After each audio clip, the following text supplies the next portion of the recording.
Good morning everybody.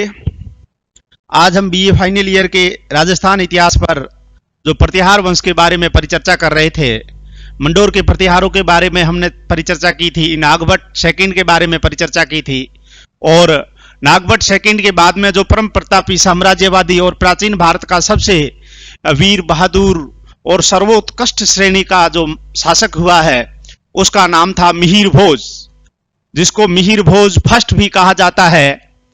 Mihir भोज first का जो शासन काल रहा वो 836 से लेकर 885 ईस्वी तक लगभग 50 वर्ष, 836 ईस्वी से लेकर के 885 तक लगभग 50 वर्ष तक।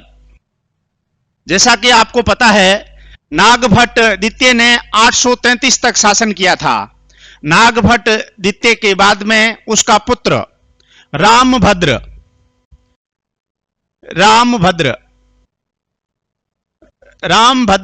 शासक बना।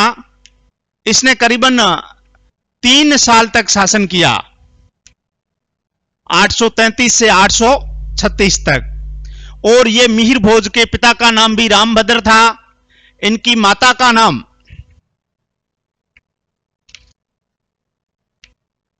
अप्पा देवी, इनकी माता का नाम अप्पा देवी और इनके दादा का नाम नागभट्ट सेकंड।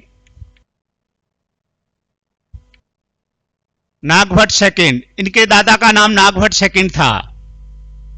देखिए, जो मिहिर भोज था, इनकी उपाधियां प्रसिद्ध है। इन्होंने उपाधियां ग्रहण की। उपाधि आदिवरा,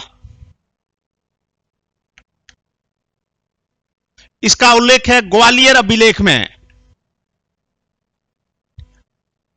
जो प्रसिद्ध ग्वालियर अभिलेख है उसमें मिहिर भोज को आदिवरा कहा गया है।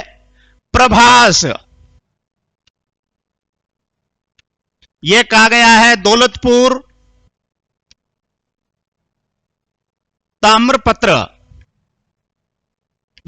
ताम्रपत्र में इनकी उपाधि का नाम प्रभास है। और तीसरी उपाधि है वो है श्रीमद आदिवरा। ये इनके चांदी और जो तांबे के सिक्के थे,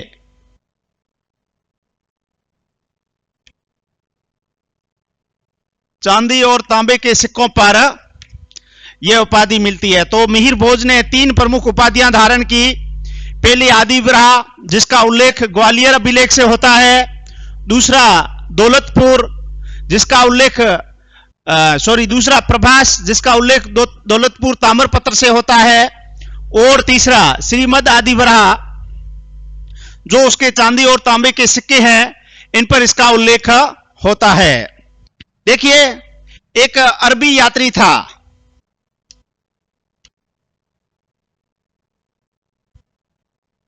जिसका नाम था सुलेमान। एक अरबी यात्री था जिसका नाम सुलेमान था। उसने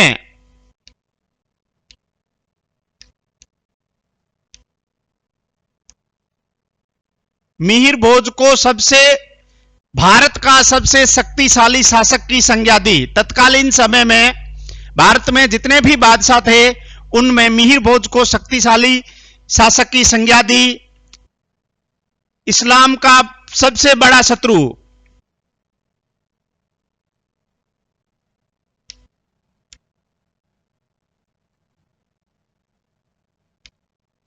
जिसने तुर्कों या अरबों को आगे बढ़ने से रोका। देखिए, एक अरबी यात्री था जिसका नाम था सुलेमान, जो 9वीं शताब्दी में भारत आया था। उसने यहां की व्यवस्थाओं को देखने के बाद भारत के राजाओं में सबसे शक्तिशाली शासक की संज्ञा प्रतिहार शासक मिहिर भोज प्रथम को दी और उसे महान पराक्रमी शासक कहा। और कहा कि उस समय जो इस्लाम की अति तीव्र वृद्धि हो रही थी, उनके क्षेत्रों में और उनकी अनुयायियों की संख्या में जो विस्तार हो रहा था, उसमें एक ही रोड़ा था, वो मिहिर भोज था। इस कारण उन्होंने अपने समय में उसे इस्लाम का सबसे बड़ा शत्रु बताया। ठीक है, तो ये तो थी इनके बारे में प्रारंभिक जो जानकारियां हैं, क्या क्या है थी वो।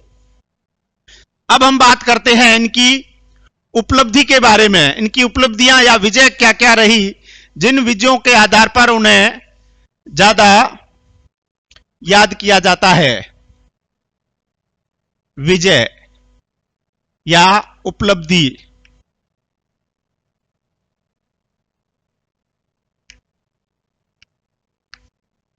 पहली प्रमुख जो उपलब्धि थी वो थी कालिंजर विजय।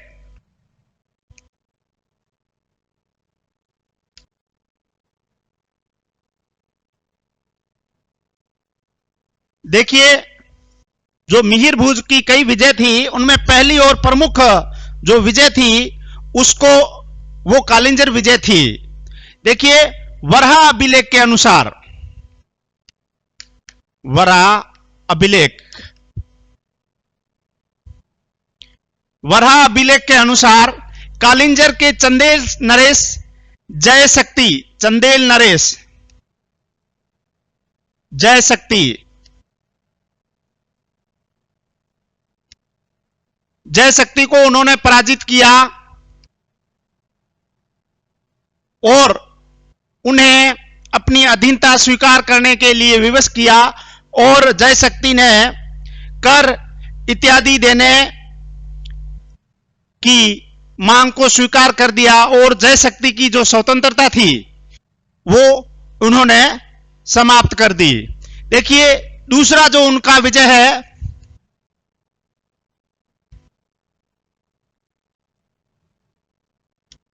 गुजरात प्रदेश विजय। देखिए, जो गुजरात क्षेत्र है, ये इसका नामकरण गुजर प्रदेश के आधार पर ही पड़ा है। इसमें उन्होंने मंडोर के प्रतिहार शासक बाहुक और चहमान शासक, इसमें मंडोर के प्रतिहार बाहुक और चहमान भोज को अपनी अधीनता स्वीकार करने के लिए विवश किया। मंडोर का प्रतिहार, एक शाखा और थी मंडोर में जो सबसे प्राचीन थी, उसके शासक बाहुक को और चौमान भोज को इन्होंने अधीनता स्वीकार करने के लिए विवश किया। तीसरी थी गुहल विजय।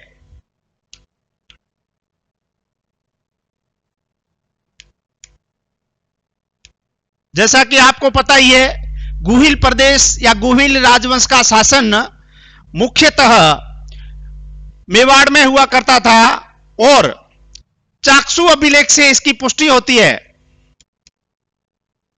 चाकसू अभिलेख से कि गुहिल हर्षराज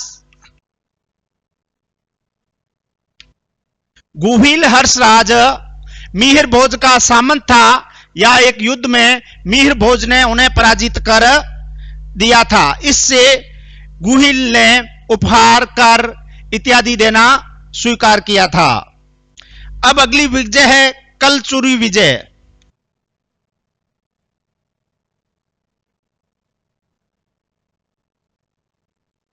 देखिए, जो मिहिर भोज की विजय थी उनमें चौथी और प्रमुख विजय थी कलचुरी विजय।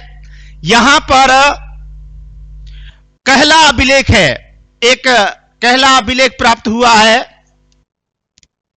इस कहला अभिलेख के अनुसार कलचरी नरेश गुणाम बोधिदेव कलचरी नरेश गुणाम बोधिदेव को मिहिर भोज ने, प्रतिहार शासक मिहिर भोज ने अपनी अधीनता स्वीकार करने के लिए विवश किया। अब है हरियाणा विजय। हरियाणा उस समय कोई प्रदेश नहीं था, वर्तमान हरियाणा के क्षेत्र, हरियाणा क्षेत्र विजय। हरियाणा उस समय अभी जो राजस्थान का हरियाणा है यह नहीं था, लेकिन जो पीहोवा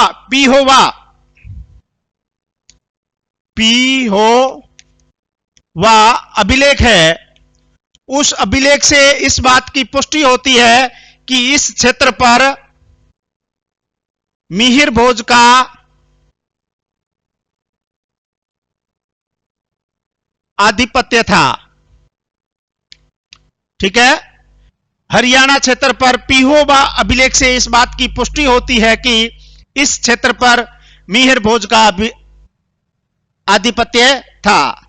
छठी जो विजय है उनकी, वो विजय है राष्ट्रकूटों से, राष्ट्रकूट संघर्ष और विजय। देखिए, जो कन्नौज को लेकर के त्रिराज्यीय संघर्ष चल रहा था, उसमें गुर्जर प्रतिहार, बंगाल के पाल और दक्षिण के राष्ट्रकूट शक्तियां एक दूसरे पर आधिपत्य स्थापित करने के लिए प्रयासरत थे। इसी में मिहिर भोज ने राष्ट्रकूट शासक कृष्ण सेकंड को पराजित किया और अपना उस पर आधिपत्य तो नहीं कह सकते, उसके क्षेत्रों पर तो संपूर्ण अधिकार नहीं कर पाए, लेकिन जो उसकी उत्तर भारत की राष्ट्रकूटों की विजय की जो यात्रा थी, उस यात्रा पर वहीं लगाम लगा दिया। और अगली जो विजय है वो है पाल वंश से संघर्षरत रहना और अंत में विजय प्राप्त करना। देखिए, जो कन्नौज को लेकर राष्ट्रकूटों में, गुर्जर प्रतिहारों में और बंगाल के पाल शासकों के बीच में जो संघर्ष चल रहा था, उसी संघर्ष के दौरान मिहिर भोज और देवपाल के बीच में युद्ध होता है, जिसमें पाल शासक देवपाल की विजय होती है। मिहिर भोज को देवपाल के साथ युद्ध में पराजित होना पड़ता है, लेकिन देवपाल की मृत्यु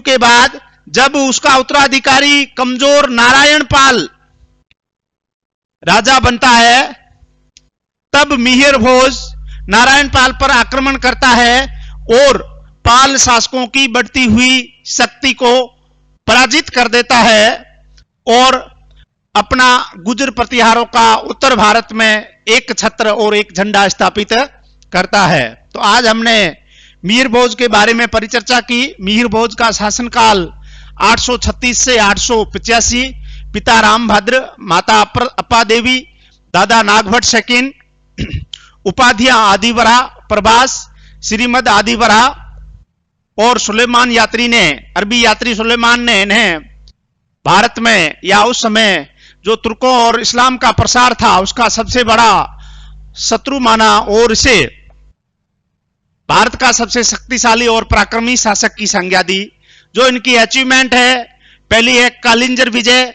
वरा अभिलेख के अनुसार उन्होंने चंदेल शासक जय शक्ति को पराजित किया और अपनी अधीनता स्वीकार करवाई।